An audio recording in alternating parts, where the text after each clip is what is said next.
Co-listing a property in divorce.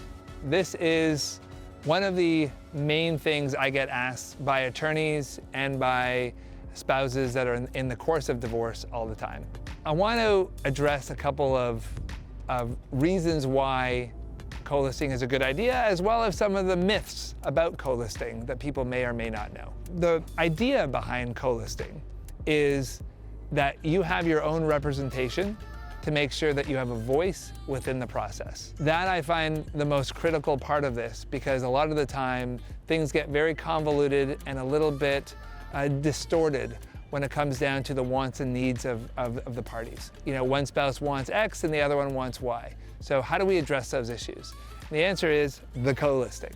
It's a myth that co-listing is not available to you as an option, because the only reason why you wouldn't do it is because one of the agents that would be involved is hesitating to give away half of the commission, or just doesn't feel like sharing the listing with another broker.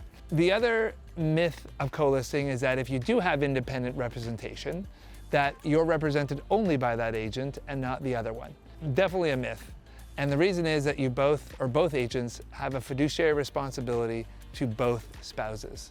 Whether they like it or not, they have a duty to make sure that they're being honest and they're using the highest level of integrity to make sure that that house is listed and sold the way that it's supposed to be. So the third point is whether one agent has more weight than the other in terms of what they can and can't do within your listing agreement.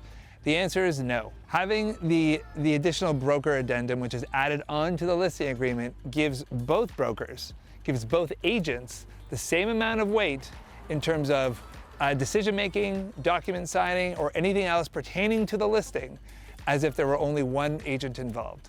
So you have two people who are not any different from one another, and they both hold 50% of the weight to get things done and make decisions on your behalf.